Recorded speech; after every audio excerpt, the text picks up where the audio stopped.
For the meditation of the Word of God today, please turn with me to Acts chapter 2, verse 38. Once again, Acts chapter 2, verse 38. And it says, "And Peter said to them, Repent and be baptized, every one of you, in the name of Jesus Christ, for the forgiveness of your sins, and you will receive the gift of the Holy Spirit." And then Matthew chapter 28, verse 19, it says, "Go therefore and make disciples of all nations, baptizing them in the name of the Father and of the Son and of the Holy Spirit." May the Lord bless the proclamation of His word at this moment. Our two texts today require the utmost spiritual seriousness and clinical theological precision.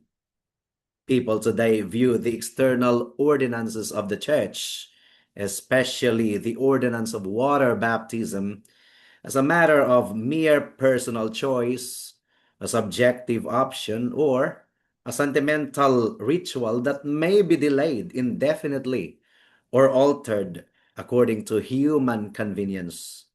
Men look at the Christian life today and say, well, as long as I have an inward, invisible faith in my heart, the outward forms do not matter. Baptism is merely an optional extra. It is a human tradition. It is a secondary issue over which we must not split hairs. But, my dear brethren, as you see, the moment you come to the New Testament, you find yourself in an entirely different atmosphere. The atmosphere of the New Testament is one of absolute apostolic authority, of total submission to the lordship of King Jesus, and of unyielding moral gravity.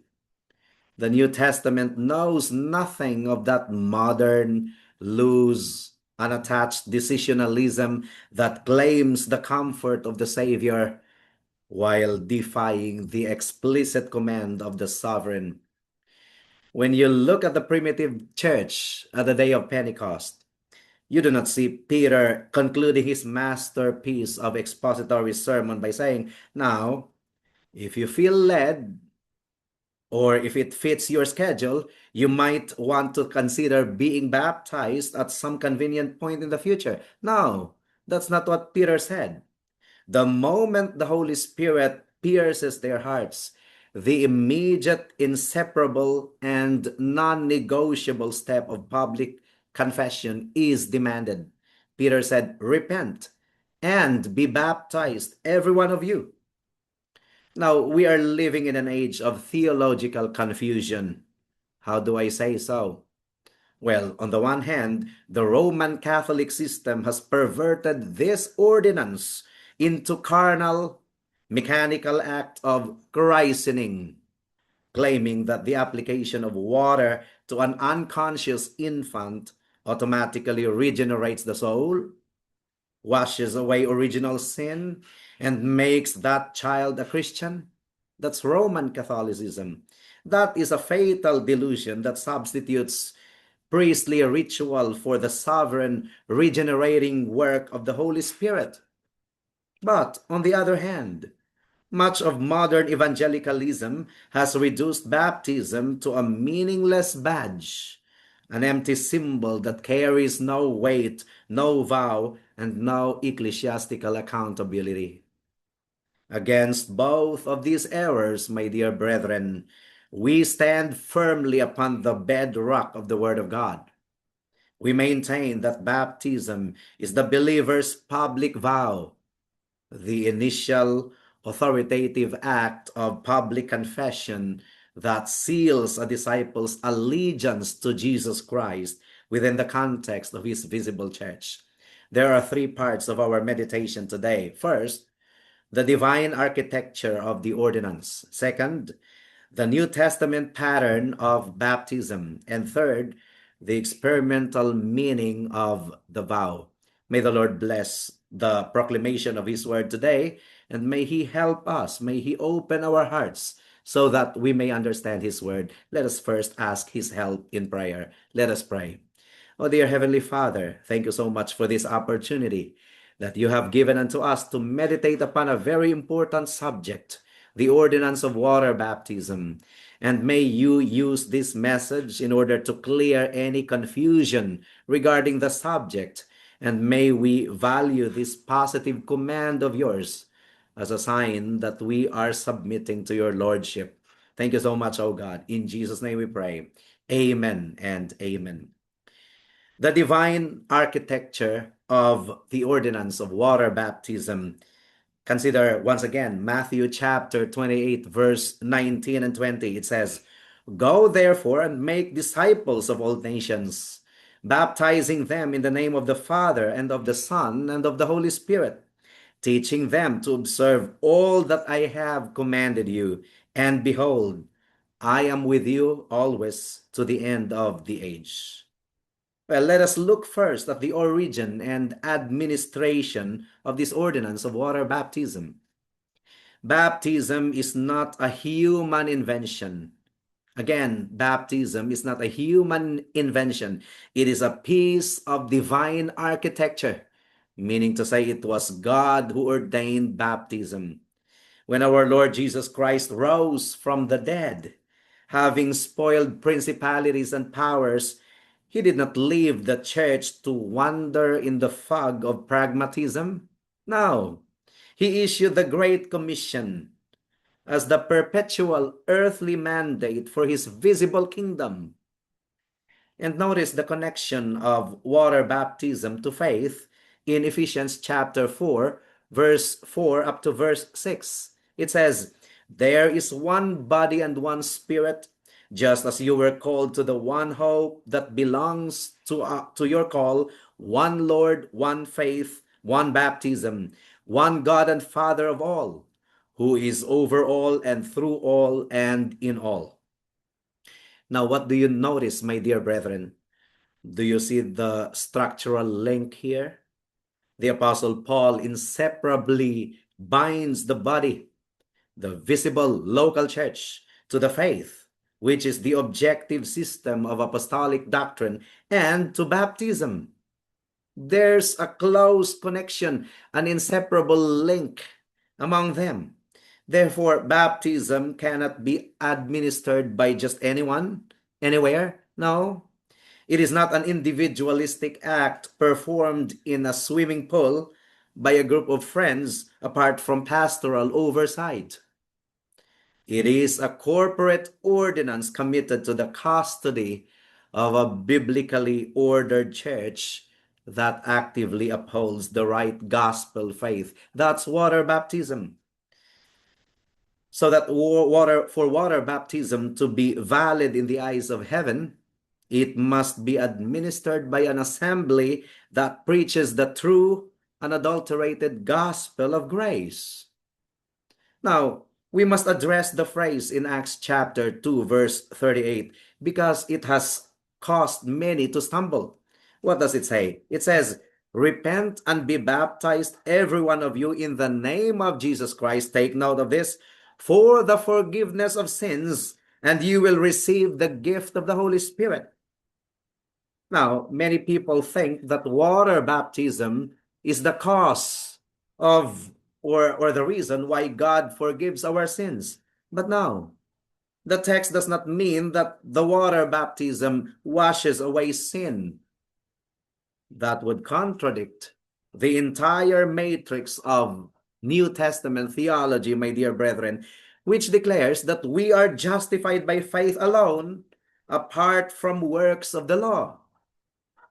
Actually, the Greek word eis, E-I-S, which is translated as for in the English language, it must be understood here not as the cause of forgiveness or remission, but as the result or assumed condition of one being baptized. You are baptized because your sins have already been remitted by the blood of Jesus Christ. You are baptized not to be forgiven, but because you have already been forgiven by the blood of Jesus Christ. And my dear brethren, it is exactly the same usage we find in Mark chapter 1, verse 44, where the healed leper is commanded to offer a sacrifice. Was that sacrifice for the cleansing of his leprosy? No. the Lord Jesus Christ says, you offer sacrifice, show yourself to the priest, offer a sacrifice for your cleansing. But the sacrifice did not cure the leprosy. Of course, the Lord Jesus Christ cured the leprosy. The cleansing or the sacrifice publicly testified that the leprosy had already been cured by the sovereign touch of Jesus. So the sacrifice in the temple performed by the priest was just a confirmation that the leprosy has already been cured by none other than the Lord Jesus Christ. Listen to Charles Spurgeon. He says, to tell a man that baptism will save him is to tell him a lie that may damn him. We are not washed from our sins in the water of the font, but in the fountain filled with blood that flows from Emmanuel's veins. Baptism is the burial of a man who is already dead to sin, and you do not bury living men to make them die.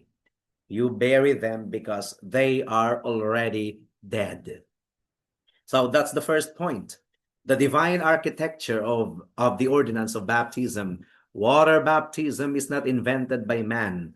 It is ordained by the risen Savior. It is given to us as a positive command.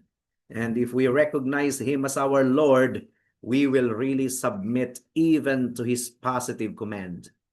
The second point of our meditation is this: the New Testament pattern on the administration of water baptism. Listen once again to Matthew chapter 28, verse 19.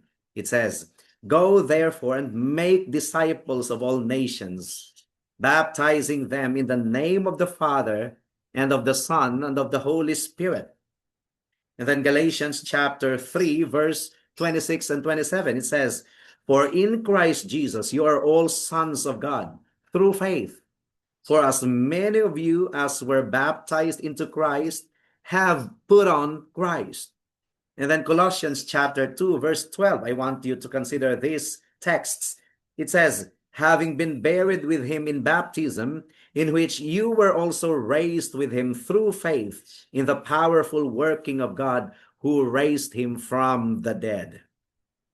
Now, let us move second to the proper subject of this ordinance.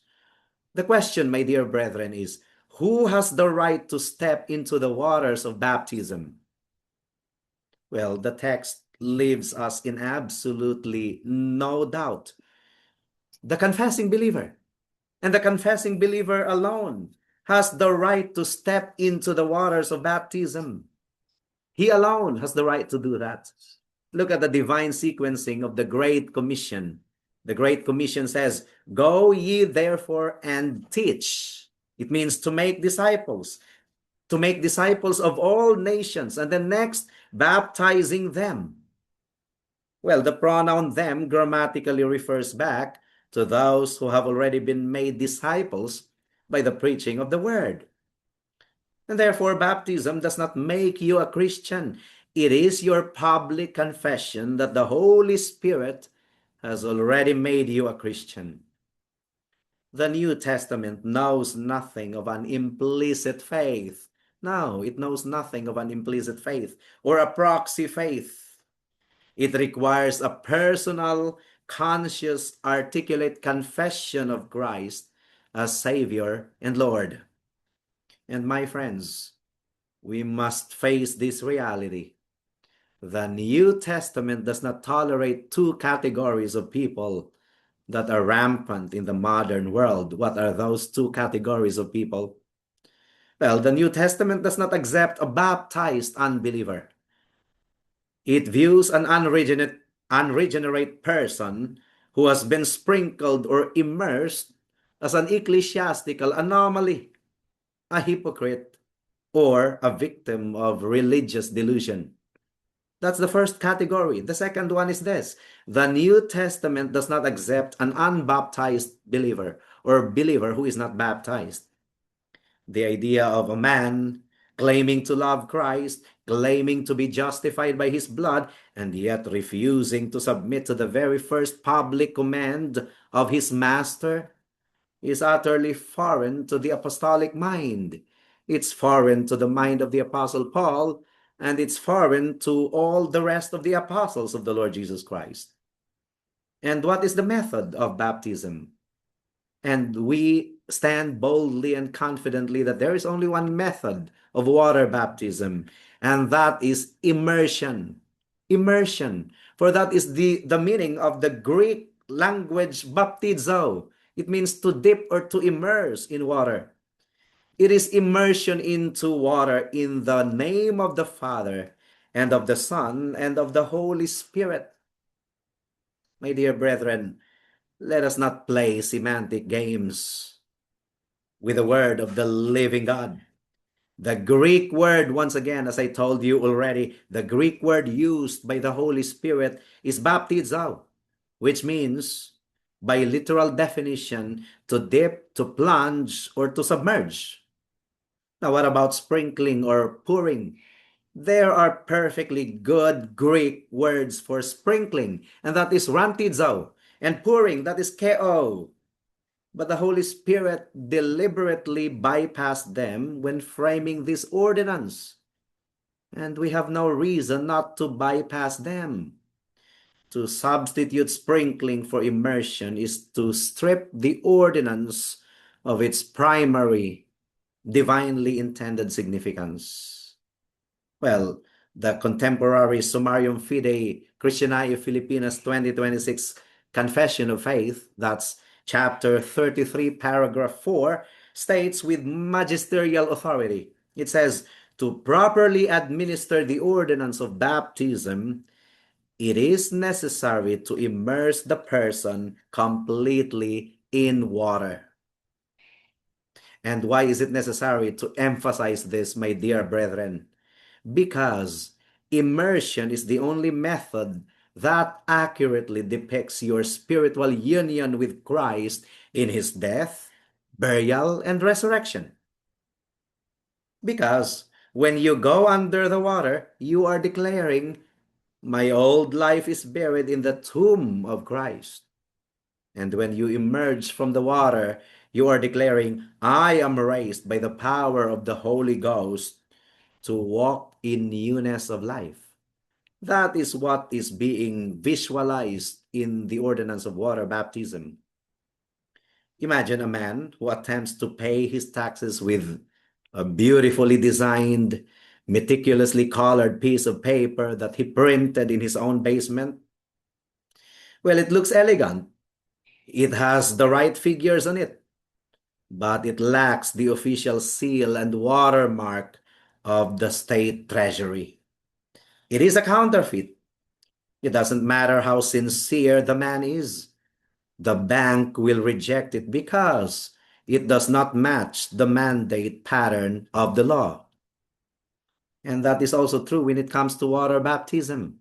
When we alter the subject or the method of baptism, when we substitute an unconscious infant for a confessing disciple, or sprinkling for immersion, we are offering God a counterfeit currency. We are changing his seal, and we are stripping the ordinance of its power. Ponder upon it, my dear brother or sister. That's the second point.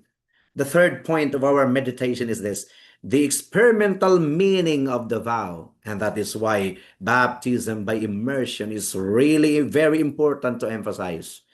Because there is really a visible meaning of the vow. Consider Romans chapter 6, verse 1 up to verse 6. And it says, what shall we say then? Are we to continue in sin that grace may abound? By no means. How can we who died to sin still live in it? Do you not know that all of us who have been baptized into Christ Jesus were baptized into his death? We were buried therefore with him by baptism into death, in order that just as Christ was raised from the dead by the glory of the Father, we too might walk in newness of life.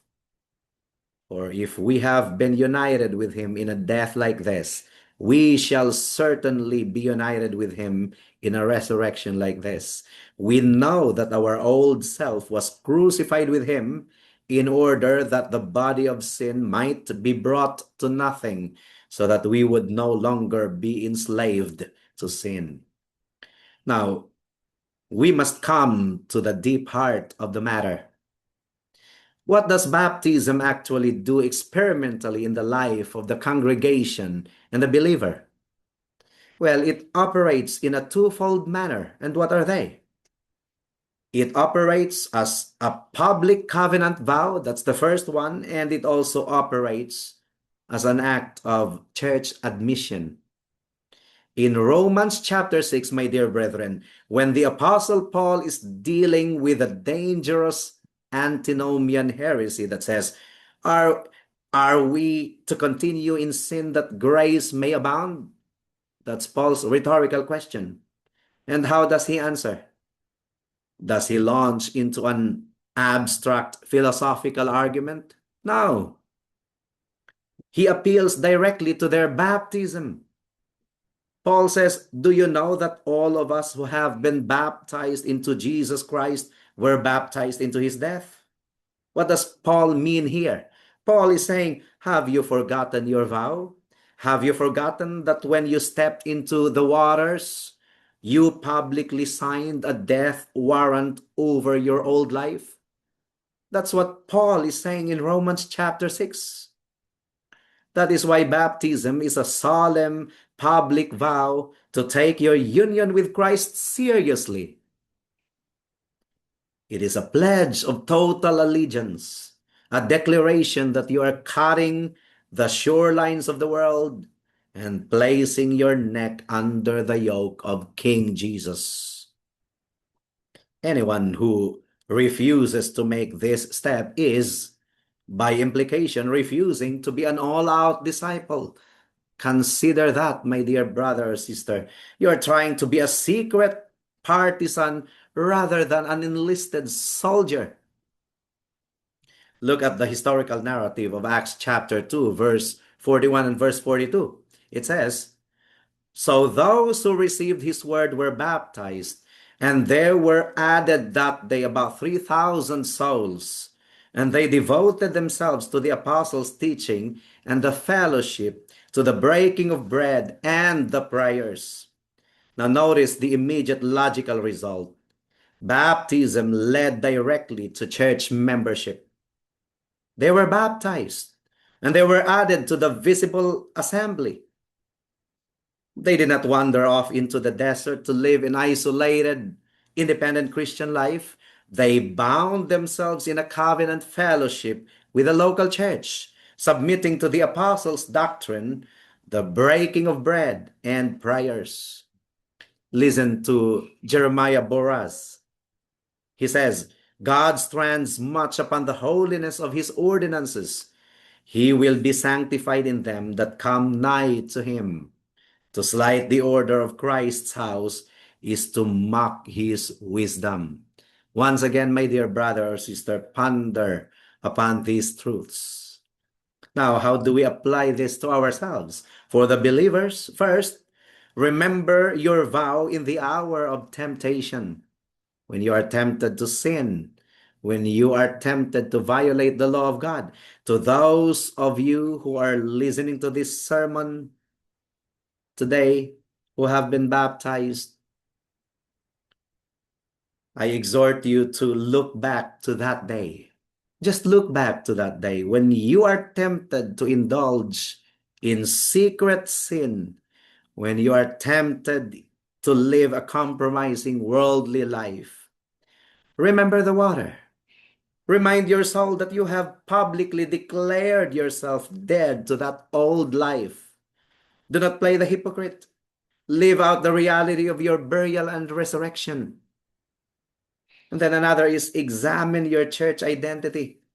If you consider yourself a member of your local church, but have never been biblically baptized as a confessing believer, you have baptized the front door of the house.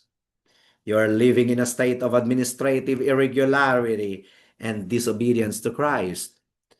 And that is why I urge you to submit your conscience to the word and rectify this matter before the elders. and rejoice in your security. Remember that you are held in the covenant-keeping power of God. Your baptism is a visible sign of an invisible grace, the guarantee that just as Christ was raised from the dead by the glory of the Father, so you too shall be kept by his sovereign power until you reach the shore of eternal glory. And now, as we close this meditation today, I must speak of those of you who are here listening to this sermon but are still outside of Jesus Christ. You have listened to this sermon on baptism, or perhaps you are comforting yourself with a false security. You are saying to yourself, well, I was christened as a baby, or I was baptized years ago in a traditional church, so I must be safe. But let me tell you plainly, my dear friend, with all the moral earnestness of a minister who must give an account of your soul, if you have not repented of your sins and placed your naked faith in the substitutionary work of Christ, your baptism is nothing but a dry bath. It has no power to save you. If you die without a heart conversion, you will drop into hell with the water of baptism still wet upon your brow. God will not check your church certificate. He will examine your heart. You cannot save yourself through rituals. You cannot wash away your guilt by stepping into a pool of water. Your ways are crooked. Your heart is depraved, and you stand condemned before the bar of infinite justice. But look at the cross of Calvary. Why did Jesus Christ submit himself to the baptism of God's wrath? On that hill, the floods of divine judgment rushed over his holy soul. He was submerged under black waters of death, taking the full penalty for ruined, helpless, rebellious sinners. He died. He was buried. And on the third day, he rose as the triumphant Lord of life. Do not look to the water of baptistry at this moment. Look to the blood of the cross. If you are outside of Christ, I exhort you to call upon the name of the Lord. I call you upon this moment to repent of your self-righteousness, to turn from your independent life, and to cast your soul entirely upon the finished work of the Savior. Cry out to him for mercy. Trust him as your Lord. And then once he has changed your heart, once he has saved your soul by his sovereign grace, I challenge you to take that very step of public obedience. Step forward. Confess his magnificent name before the congregation. Take the vow of the disciple in the waters of baptism and walk with us in a newness of life until he comes again in glory. Amen. Let us pray. Oh, dear Heavenly Father, thank you so much for your message on water baptism. And we pray that indeed you have convicted the heart of your people, that they will really submit to this very important ordinance of proclaiming your name publicly and of owning you before men, before the entire congregation as their Lord and Savior. And may you also use this message for the salvation of those who are not yet in the Lord Jesus Christ. Thank you so much, oh God. In Jesus' name we pray. Amen and amen.